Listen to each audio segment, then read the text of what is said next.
uma nova série no livro de Jonas.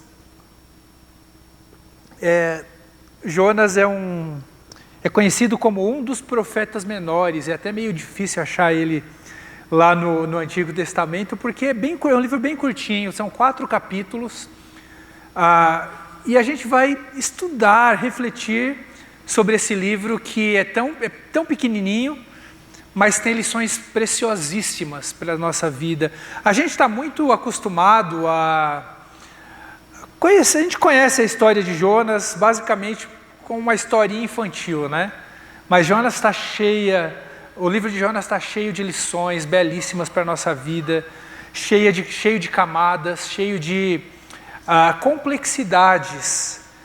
E a gente vai ver durante esses 4 domingos, serão 4 domingos, cada domingo um capítulo. A gente vai fazer uma breve pausa para a Páscoa, então 2 domingos agora, Jonas, aí no dia 5 de abril a gente faz uma pausa para uma mensagem especial de Páscoa, e depois mais 2 domingos refletindo sobre Jonas. E a gente vai ver que a lição principal desse livro é que tudo aponta para Jesus. A gente vai perceber que Jonas era um dos livros preferidos de Jesus. Ele usava como referência para si mesmo, inclusive, né? É isso, eu estou muito empolgado, espero que vocês também estejam. A gente vai aprender bastante coisa juntos, então não perca nenhuma das nossas reflexões, tá certo? Então vamos lá, gente. Se você puder abrir então Jonas capítulo 1. Jonas capítulo 1, são 17 versículos, a gente vai ler todos eles.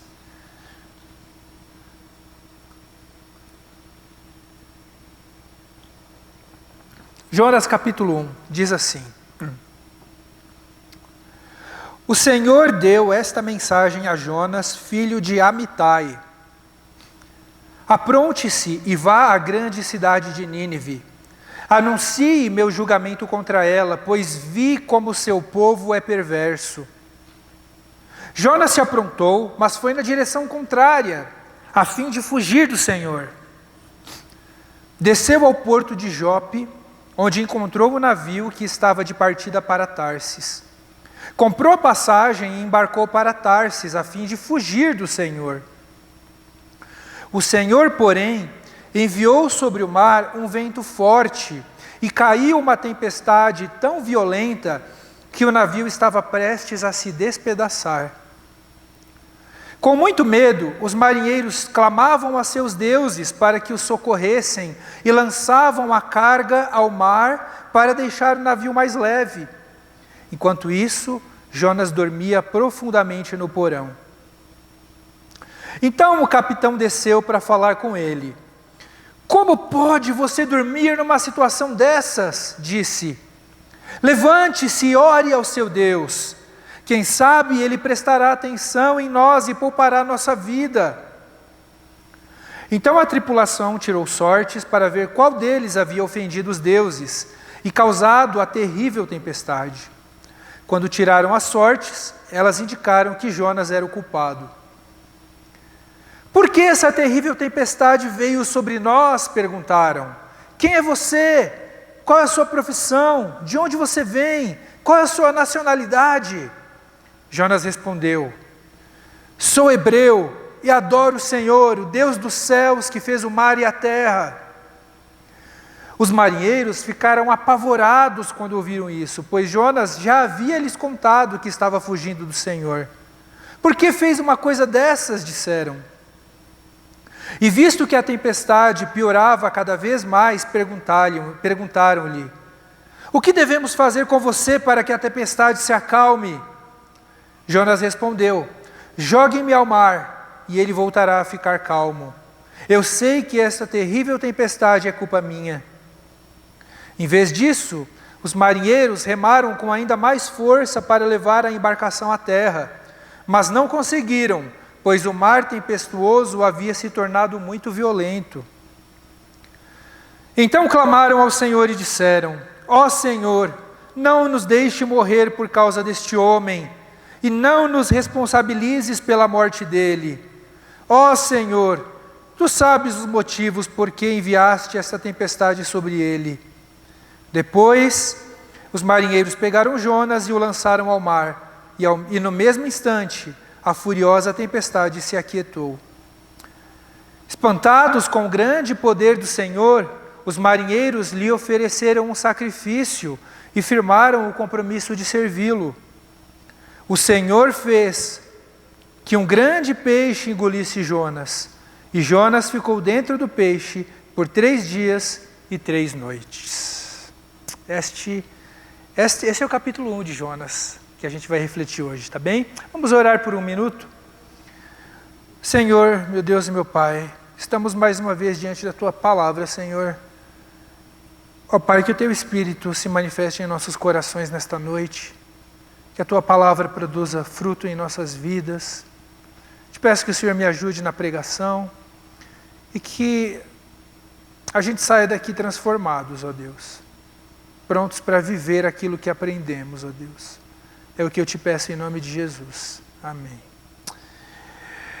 Primeira coisa que a gente precisa fazer, começando a refletir sobre esse livro, a gente precisa entender um pouquinho do contexto, certo?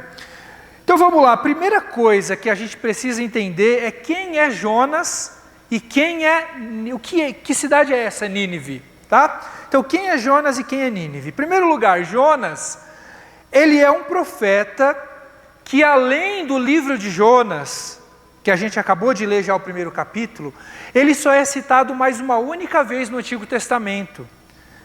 Jonas, ele é citado no livro de 2 Reis, capítulo 14, versículo 25. Ali diz que Jonas, ele ministrou durante o reinado de um rei chamado Jeroboão II. Quando nós olhamos para o Antigo Testamento, nós vemos que a tarefa dos profetas era declarar coisas que vinha de Deus para eles e declarar a vontade de Deus sobre o povo, sobre os reis também. E os profetas muitas vezes eles confrontavam os reis por causa da injustiça que os reis praticavam. Então eles profetizavam durante os reinados desses reis. E Jonas, ele profetizou durante o reinado de Jeroboão II, que na verdade foi um dos piores reis de Israel. A Bíblia diz que esse rei fazia coisas que não agradavam a Deus. E Jonas profetizou a favor de Jeroboão II. Jonas disse que esse rei, ele ganharia batalhas e que ele expandiria as suas fronteiras também. E ganharia guerras, conquistaria mais territórios. E Jeroboão II, de fato, conquistou essas fronteiras. Porém, um outro profeta chamado Amós, que também profetizou durante o período de Jeroboão II, esse profeta Amós, ele reverteu a profecia de Jonas. Olha que interessante. Ele confrontou Jeroboão II e por meio de Amós, Deus reverteu essa profecia que Jonas havia dado, por causa da iniquidade de Jeroboão. Jeroboão era tão iníquo, tão perverso, e ele levou Israel a pecar também por causa disso. Então sim, Jeroboão conquistou territórios, mas por causa do pecado de Jeroboão, Deus levantou Amós para reverter aquela profecia de Jonas. Amós profetizou que Jeroboão perderia essas terras em um ataque da Assíria. E olha que interessante, a Síria é uma nação gentílica, é uma nação não judaica. E sabe qual era a capital da Síria? Nínive. Nínive era a capital da Síria. E aí então a gente já fica com um pezinho atrás com Jonas, né? Que ele está profetizando a favor de um rei que não fazia coisas boas. Oséias também profetizou durante o reinado de Jeroboão II e ele só profetizou de maneira contrária a Jeroboão II, por causa da injustiça e da infidelidade desse rei. Mas parece que no caso de Jonas, parece que Jonas está mais a favor dessa política de Jeroboão II, de conquistar territórios e de avançar. A impressão que dá é que Jonas tem uma visão mais nacionalista de Israel, mais favorável ao sucesso nacional e ao poder de Jeroboão. Então a gente fica com essa impressão de Jonas, que ele é um patriota nacionalista. Isso fica um pouquinho mais claro conforme a gente vai lendo o livro todo. Mas a ironia de tudo isso é que Jonas é chamado por Deus para sair de Israel e pregar justamente numa cidade que é inimiga de Israel, que é Nínive, para demonstrar compaixão a uma cidade não judaica, para demonstrar compaixão ao seu inimigo. Jonas acreditava que Israel era o povo escolhido de Deus, a nação escolhida de Deus, e que Nínive, portanto, era um povo iníquo. E quando nós olhamos para o chamado dos profetas no Antigo Testamento, nós vemos realmente que os profetas só eram chamados para profetizar em Israel, para Israel, ou até mesmo contra Israel em alguns casos. Mas eles nunca são chamados para sair de Israel e pregar para outra nação. Mas Jonas, nesse caso, ele é o exemplo oposto disso. Jonas é chamado por Deus justamente para sair da sua zona de conforto e pregar a uma nação gentílica. Deus tem uma lição a ensinar a Jonas, por isso que ele envia ele para Nínive. Agora, Nínive, capital da Assíria, a Assíria por si só, a gente não pode ser ingênuo, era um dos impérios mais cruéis também daquela época. Eles não eram bonzinhos. A Assíria foi um dos impérios mais terríveis, eles eram sanguinários. Eles celebravam vitórias com planícies cobertas de cadáveres. Eles incendiavam cidades. Eles torturavam pessoas. Eles desmembravam e decapitavam seus inimigos. Eles incendiavam adolescentes vivos. E assim, eu estou poupando vocês de detalhes mais sórdidos, mas esse era o tipo de coisa que os assírios faziam. E a Assíria constantemente ameaçava Israel de invadir Israel. Constantemente eles ameaçavam. Tanto é que Israel chegava a pagar tributos para a Assíria para manter a diplomacia, para que a Assíria não invadisse eles. Então Jonas, de certa forma, vivia com esse temor também, certo? O Império Assírio ameaçava o reino do norte de Israel, o reinado de Jeroboão, enfim. E essa invasão até acabou acontecendo depois. Mas Jonas se via temeroso de que isso fosse acontecer. Então, assim, Jonas não está, as razões de Jonas não estão completamente erradas, para ser sincero. Né? Coloque-se no lugar de Jonas, né? Você tem uma nação inimiga que está ameaçando invadir a sua terra, e você se sente temeroso, você sente até um certo ressentimento, digamos assim, de pegar esse chamado de Deus e ir lá e pregar para essa outra nação inimiga, né? Mas Deus tinha um plano missionário para essa nação, e Jonas é encarregado de pregar para eles. Jonas é encarregado de pregar para eles. Só que Jonas não vê as coisas dessa forma. Jonas não percebe o plano que Deus tem para aquela nação. Então, algumas lições que a gente pode extrair aqui desse capítulo 1. A primeira delas é que a gente não tem como fugir da vontade de Deus. Não tem como a gente fugir da vontade de Deus.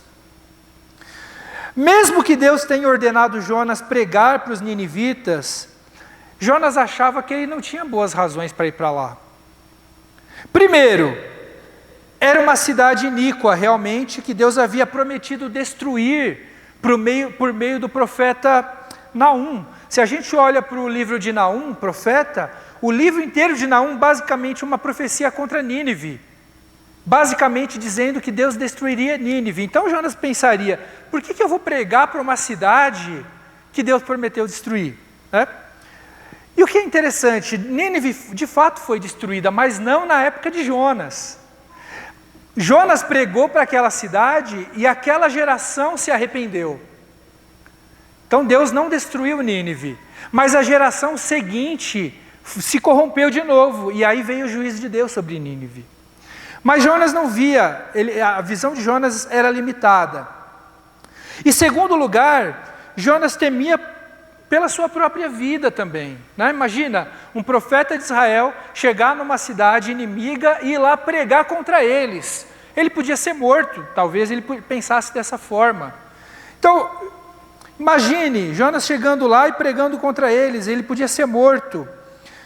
Então, por causa dessas razões, Jonas foge.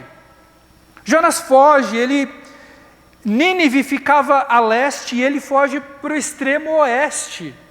Ele pega um navio e vai para Tarsis. É para o outro lado, literalmente, da cidade de Nínive. Ele pega o outro caminho. E a questão por trás da atitude de Jonas é a seguinte: será que Deus realmente sabe o que ele está fazendo? Se a gente for parar para pensar, é isso que estava passando no coração de Jonas. Será que Deus sabe o que ele está fazendo? Deus está me chamando para ir pregar para uma nação terrível, inimiga de Israel, que ele mesmo já havia prometido que ia destruir essa nação, porque era terrível, né? Por que eu estou indo para lá para pregar para essa nação? Jonas foge. Agora, só porque Jonas não consegue enxergar bons motivos para a ordem de Deus, para a ordem que Deus havia dado para ele ir pregar em Nínive, não significa que não tinha bons motivos. Às vezes a gente pode achar que Deus não tem um plano bom só porque a gente não vê evidências concretas, mas isso não significa que o plano em si não seja bom. Deus tinha um plano, mas Jonas quer fazer as coisas do jeito dele, porque ele não acredita no plano de Deus. Ele foge, ele pega um navio para Tarsis, e o que ele faz nesse navio? Ele desce e vai dormir no porão. Por quê? Porque ele não quer lidar com Deus. Ele só vai lá e dorme. Ele quer esquecer de tudo mais, ele quer esquecer da vida. Quando você quer esquecer da vida, quando você está chateado, irritado, o que você faz? Você dorme. Assim você não precisa lidar com mais nenhum problema. Meus irmãos, o fato é que não tem como a gente fugir da vontade de Deus. Não tem como. Muitas vezes as coisas não acontecem da maneira que a gente gostaria na nossa vida. Às vezes é uma oportunidade de emprego que não dá certo.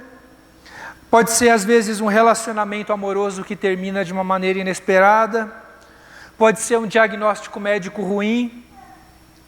Uma morte inesperada, um acidente trágico que acontece. Sonhos que nunca se concretizam. A vida não é fácil. Acontecem muitas coisas em nossa vida que nos desanimam, que nos decepcionam, mas Deus tem os seus planos.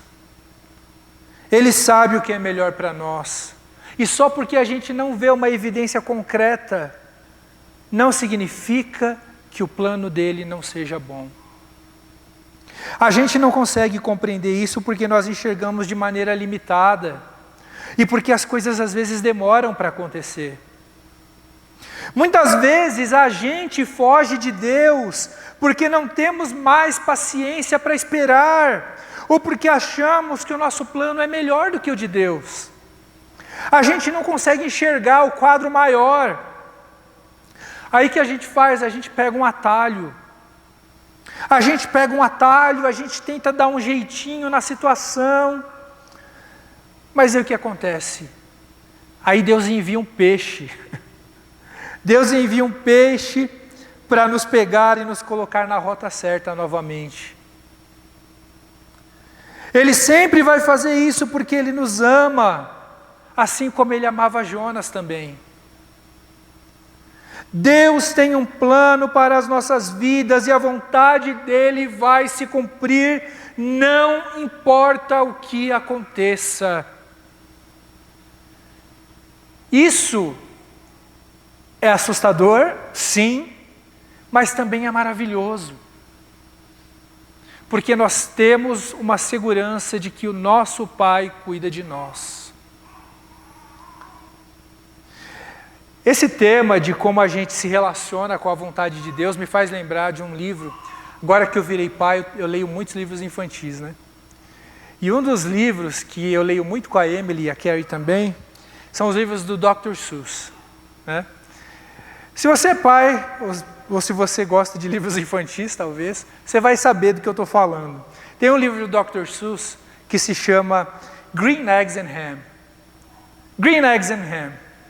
O que é ovos verdes e presunto, né? E é engraçado porque nesse livro tem um personagem que se chama Sam I Am. O Sam I Am, ele passa o livro inteiro infernizando, enchendo a paciência do outro personagem, para que o outro personagem prove ovos verdes com presunto. E assim, e esse personagem ele não quer provar de jeito nenhum, porque ele acha aquilo nojento. Ele não quer nem chegar perto, ele não quer nem sentir o cheiro daquilo. Ele foge do Sam I Am para vários lugares, e para qualquer lugar que ele vai, o Sam I Am está lá junto, oferecendo Green Eggs and Ham. Está persistindo, falando para ele provar. Mas o outro cara só responde: eu não quero ovos verdes com presunto no barco, na chuva, no trem, ou em qualquer outro lugar. Eu não quero provar esse negócio. Mas depois de inúmeras tentativas, depois de tanto insistir, o cara vai lá, cede e prova os benditos ovos verdes com presunto. E aí, o que é muito interessante, para surpresa dele, é delicioso aquele negócio. Ele nunca esperava que ovos verdes com presunto seria algo bom, mas ele dá uma chance e prova, e agora ele não consegue mais viver sem ovos verdes com presunto.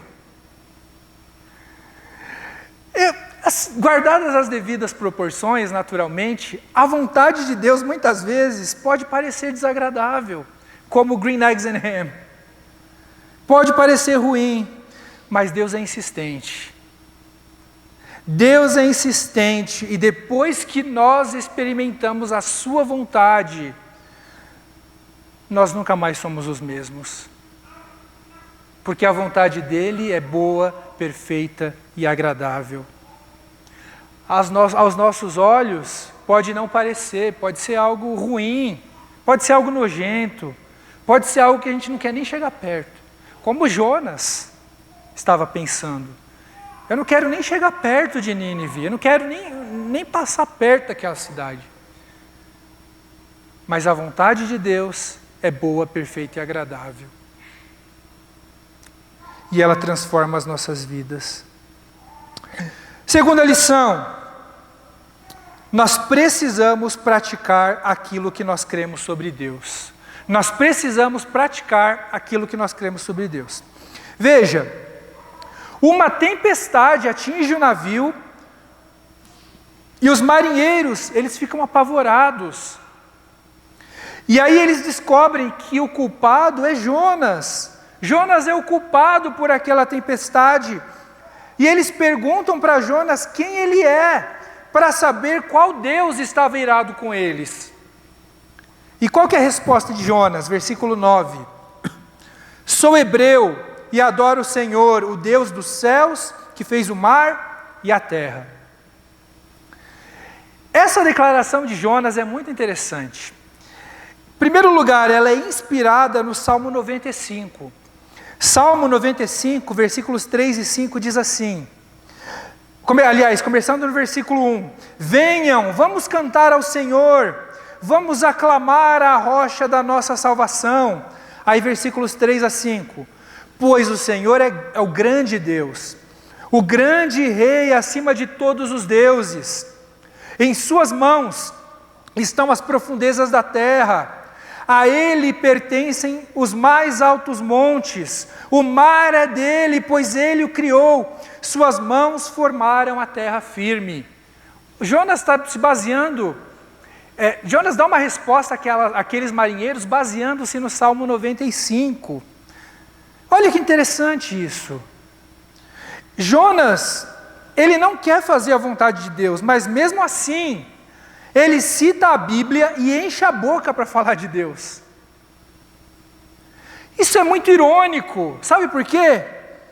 Porque se Jonas sabe que o Deus que ele adora é o Deus que fez os céus, o mar, a terra, como é que ele pode achar que ele conseguiria fugir de Deus e se esconder em um navio?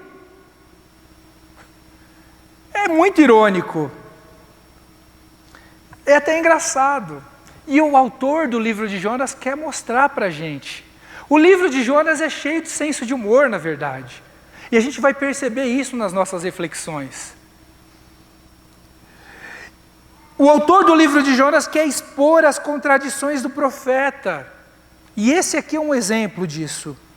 Imagine a cena, um profeta de Israel, pertencente ao povo que acreditava no Deus desse Salmo 95 que a gente acabou de ler, e no Deus do Salmo 139 que a gente leu na abertura do nosso culto, que diz assim: é impossível escapar do teu espírito, não há como fugir da tua presença. Se subo aos céus, lá estás. Se desço ao mundo dos mortos, lá estás também.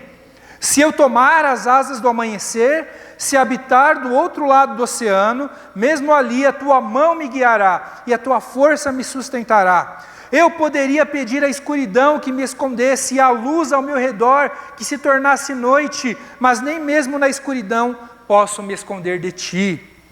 Esse Deus que sabe tudo, que tudo vê e que está em todos os lugares, Criador do céu, da terra, do mar, é desse Deus que Jonas está tentando fugir. É realmente cômico. Jonas, ele entra no navio como se ele pudesse escapar da presença daquele que criou as próprias águas por onde ele está navegando. Jonas, que deveria conhecer melhor do que ninguém quem Deus é, ele age como se pudesse se esconder de Deus.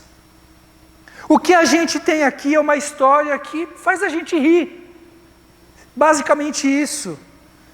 Que provoca riso, mas que provoca reflexão também. Porque revela o quanto até mesmo um profeta pode ser absurdamente incoerente. No fim das contas, Jonas é um religioso. Ele estufa o peito para falar de Deus. Ele estufa o peito para dizer aos marinheiros que adora o Deus verdadeiro. Mas é só uma performance. É só um show. Ele tem a teologia certa, mas o seu coração está no lugar errado. Seus lábios dizem coisas bonitas sobre Deus, mas o coração está distante. É muito fácil, meus irmãos, é muito fácil a gente cair na armadilha da falsa espiritualidade. É muito fácil a gente fabricar uma santidade para agradar os outros aqui na igreja, para agradar as pessoas da igreja, para agradar pessoas lá fora, outros crentes. É muito fácil construir esse tipo de máscara, colocar uma máscara, né, nos nossos rostos. A gente passa a viver um estilo de vida no piloto automático, mostrando para todo mundo que eu tenho uma vida limpinha. E me achando superior a qualquer outra pessoa. A casca de crente está aqui presente, mas o coração, o interior, é um cadáver podre. Falamos como se vivêssemos uma vida santa, mas nosso coração está verdadeiramente distante de Deus. Quantas e quantas vezes nós fazemos isso? Será que a gente já se acostumou tanto com o rótulo de cristão, que a gente acha que a gente tem privilégios e se esquecemos de viver uma vida verdadeiramente praticando o Evangelho? Essa é uma pergunta inquietante que nós precisamos fazer a nós mesmos. Terceira lição: Deus não tem queridinhos. Deus não tem queridinhos. Existe um outro problema aqui com a declaração de Jonas, quando ele responde aos marinheiros quem ele é. Existe um outro problema, além da religiosidade que a gente acabou de mencionar. A gente percebe, bom, em primeiro lugar, pode ser que Jonas, eu vou ser justo com Jonas, pode ser que Jonas estivesse respondendo de uma maneira natural, em relação ao que eu vou falar agora. Pode ser que ele simplesmente estava dizendo sobre quem ele é. Eu sou hebreu e adoro Deus assim, assim, assim. Né? É uma possibilidade. Mas eu percebo de uma outra maneira. Quando Jonas responde quem ele é para aqueles marinheiros, eu sou hebreu, eu adoro o Deus verdadeiro que fez os céus, o mar e a terra. Eu percebo que tem a impressão de que existe aqui um orgulho nacionalista por parte de Jonas. Por quê? A primeira coisa que Jonas diz aos marinheiros, ao apresentar as suas credenciais, ele diz que ele é hebreu. Eu sou hebreu. Ele apresenta a sua nacionalidade, a sua identidade étnica antes da sua fé. Eu sou hebreu e eu adoro o Senhor que fez os céus, a terra e o mar. Parece que Jonas está se gabando aqui de ser hebreu e de adorar o Deus verdadeiro. Ele estava vinculando a religião verdadeira com a sua nacionalidade. E basicamente estava se orgulhando sobre aqueles marinheiros que eram pagãos, ou seja, não adoravam o Deus de Israel, eles adoravam vários deuses. Estava se gabando de sua nacionalidade, de sua religião perante aqueles homens. E aqui nós temos mais uma ironia do livro de Jonas, sabe qual é? Os marinheiros estavam certos e Jonas estava errado. Enquanto Jonas estava dormindo lá no porão do navio, aqueles marinheiros pagãos tiveram a sensibilidade de procurar Jonas no porão e dar um chacoalhão nele. Ei, acorda, o mundo está acabando aqui ao nosso redor e você está aí dormindo. Faz alguma coisa, levanta, ora ao seu Deus, talvez Ele poupe a gente. Olha a atitude desses homens que não são crentes, que são pagãos. Esses homens são mais... eles têm uma atitude mais piedosa do que Jonas.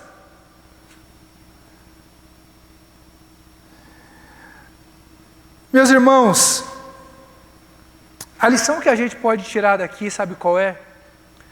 Jamais a gente deve colocar a nossa etnia ou a nossa cultura como superiores a qualquer outra. Isso não vem de Deus, isso não é de Deus. O Evangelho, ele não exalta um povo. O Evangelho, ele coloca todas as nações, ele iguala todas as nações e humilha todas as nações ao mesmo tempo. Porque o que sobrepõe a todas as culturas e a todas as nações é a graça de Deus. Existe hoje, infelizmente, um movimento entre os evangélicos que associa, por exemplo, uma determinada visão política, como se fosse a própria visão de Deus. Isso é terrível, isso é perigoso. Mas precisamos ter muito cuidado com relação a isso. Existem cristãos que começam a se identificar primeiro como conservadores, como progressistas, ou como membros de um movimento político e só depois como cristãos. Se a gente fosse adaptar a resposta de Jonas para os dias de hoje, seria mais ou menos assim: eu sou conservador e eu adoro Deus que é pró-vida, pró-família e pró-Israel. Ou então, eu sou progressista e eu adoro Deus que é a favor dos pobres, que é contra o racismo e contra a opressão. Mas o Evangelho, ele não funciona dessa forma. O Evangelho confronta todo mundo. e nos dá uma outra visão de mundo. Uma pessoa pode ser pró-vida, pode defender a família, pode ser a favor de Israel, pode ser a favor dos pobres, ser contra o racismo, ser contra a opressão e ainda assim ir para o inferno. Porque não é isso que nos salva. Por mais que essas coisas que eu citei sejam importantes, todo mundo tem uma visão de mundo, é importante a gente ter visões sobre ética, sobre moralidade, sobre política. Essas coisas são importantes, nós precisamos discutir, sim. Mas a nossa identidade como seguidores de Jesus não está na nossa nacionalidade, não está na nossa cultura, não está na nossa bandeira ideológica, mas sim no fato de nós sermos filhos de um Deus que nos amou tanto, que morreu e ressuscitou por nós. Isso é o Evangelho, é aí que mora a nossa identidade como filhos de Deus. Jonas, ele tem uma visão muito estreita e prepotente sobre Deus. Mas Deus, ele usa aqueles marinheiros pagãos que tinham crenças totalmente opostas às de Jonas, para dar uma lição para aquele homem, para dar um choque de realidade a Jonas. Porque Deus não tem queridinhos. Ele usa quem Ele quiser. Ele usou uma mula no Antigo Testamento. Isso significa, então, que como seguidores de Jesus e como igreja, nós precisamos ter uma postura humilde em relação às críticas que o mundo faz sobre nós também. Aqueles marinheiros que não eram crentes, deram um chacoalhão no Jonas para ele acordar e ajudar todo mundo ali. Naquele navio, os marinheiros estavam lutando por sua vida, eles estavam lutando pelo bem comum. Mas Jonas só dormia, ele não se importava. Os marinheiros representam os não cristãos, Jonas representa a igreja. Muitas vezes, os não cristãos agem com muito mais bom senso do que nós. Porque muitas vezes eles estão lutando pelo bem comum e nós não estamos fazendo nada. A gente só está aqui sentado na igreja, muitas vezes. É mais um clube do que qualquer outra coisa. Muitas vezes nós estamos dormindo, como Jonas estava dormindo, e fazendo vista grossas a problemas sociais. Se a gente quer que os não cristãos comecem a ouvir o que nós temos a dizer, o nosso discurso precisa ser coerente com as nossas ações. Do que adianta nós, por exemplo, criticarmos o aborto, se muitas vezes nós mesmos não cuidamos de maneira adequada das crianças que já nasceram? Do que adianta nós criticarmos tanto o ativismo LGBT e nós continuarmos tolerando abusos sexuais cometidos dentro das nossas igrejas? Do que adianta nós criticarmos o feminismo e nós continuarmos ignorando os maridos que espancam suas esposas e tratam elas como lixo? O mundo muitas vezes está dizendo: ei, acorda, vocês não estão vendo tudo isso, façam alguma coisa, vocês não são igreja, façam alguma coisa, clamem ao seu Deus. Mas muitas vezes nós estamos dormindo o sono de Jonas. Que autoridade nós temos com o mundo se nós deixamos de nos posicionar firmemente nessas questões e de lutar por aquilo que é justo? Meus irmãos, justiça não é pauta política, não é uma questão ideológica, é bíblico. Deus é um Deus de justiça. Deus é um Deus que ama aqueles que praticam a justiça. Não é à toa que muitos não cristãos hoje não são atraídos pelo Evangelho, porque eles acham a igreja irrelevante. Tim Keller dizia assim: se a igreja não se identificar com o marginalizado, ela se tornará marginalizada. Essa é a justiça poética de Deus. Concluindo então, meus irmãos, depois que Jonas tem essa conversa com os marinheiros, o que ele fala? Me joguem ao mar. A culpa é minha, eu sei. Me joga no mar, fui eu que causei toda essa confusão. Se vocês me jogarem ao mar, a tempestade vai passar. E assim eu consigo salvar vocês, pelo menos ninguém. Só eu morro e vocês não. Eles fazem isso, o mar se acalma e os marinheiros... O que acontece com os marinheiros? Os marinheiros se convertem. Olha a lição que a gente aprende aqui, né? Aqueles marinheiros pagãos acabam se convertendo por causa daquilo que Deus faz. Alguém poderia achar aqui que Jonas tivesse se arrependido ao pedir que jogassem ele ao mar. Mas eu não tenho certeza disso, para falar a verdade.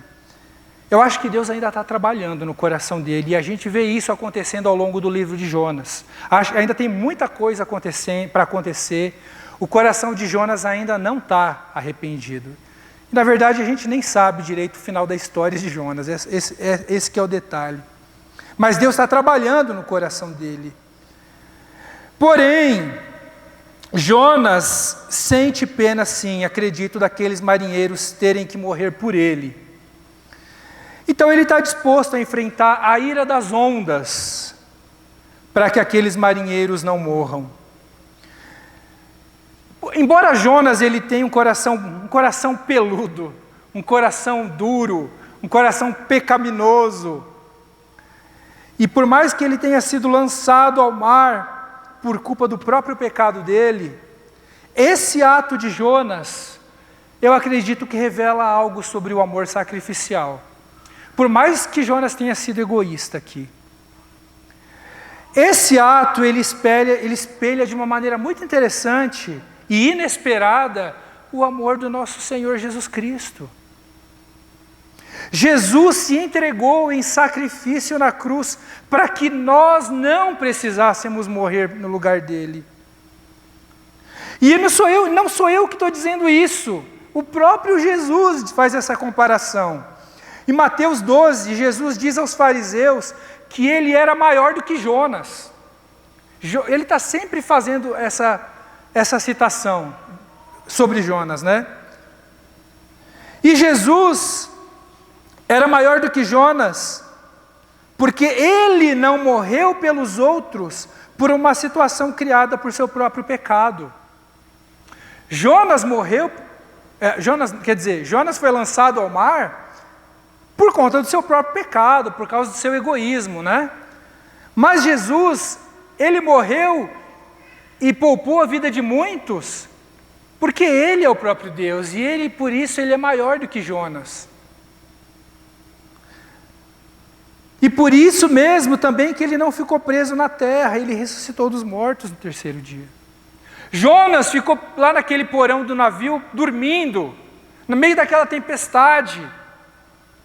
Jesus, numa outra ocasião dos evangelhos, ele estava num barco, e viu aquela tempestade também, batendo naquele barco, e os seus discípulos ficaram desesperados, e o que acontecia com Jesus? Estava dormindo também. Mas Jesus se levanta, acalma aqueles discípulos, fala: o que está acontecendo? Vocês não confiam em mim? Vocês não têm fé? E Jesus acalma aquela tempestade, porque Ele é o próprio Filho de Deus, Ele comanda a natureza, por isso que Ele é maior do que Jonas. A história de Jonas, meus irmãos, nos mostra que Jesus é um melhor Jonas. E é isso que a gente vai continuar a descobrir à medida que a gente explora esse livro. Jonas agora, a gente vê, ele é engolido por um grande peixe. E ele permanece no mundo dos mortos por 3 dias. A gente vai falar mais sobre isso na próxima reflexão. Assim como Jesus, Jonas permanece 3 dias no mundo dos mortos. Mas isso é assunto para o próximo domingo. Vamos orar. Feche seus olhos. Pai amado, Senhor, é muito fácil nós olharmos para o livro de Jonas e nos colocarmos numa posição, Senhor, de condescendência, de desprezo e de falta de empatia, Senhor, por tudo aquilo que Jonas sofreu, passou.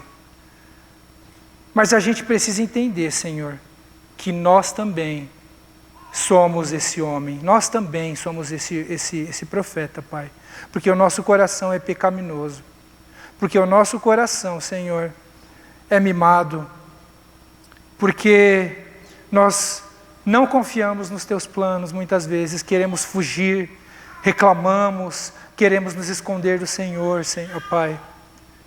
Queremos criar os nossos próprios caminhos, não queremos fazer a Tua vontade, Senhor. Desprezamos o nosso inimigo, desprezamos o próximo. Será, Pai, que se o Senhor me mandasse, eu pregaria para o meu inimigo, que eu odeio tanto? Será, Pai, que nós realmente estamos dispostos a fazer isso, a amar o próximo como a nós mesmos? Por isso que a Tua graça é escandalosa, Senhor. Ela alcança aquelas pessoas, até aquelas pessoas que nós menos gostamos. Tem misericórdia do nosso próprio coração, ó Deus. Ajuda-nos a olharmos para o próximo com mais humanidade, com mais graça, com misericórdia. Coloca em nós o Teu amor, Pai. Dá-nos um coração igual ao Teu, Senhor. Dá-nos um coração, Senhor, igual ao Teu. Isso que nós precisamos, ó Pai. É o que eu te peço, em nome de Jesus. Amém.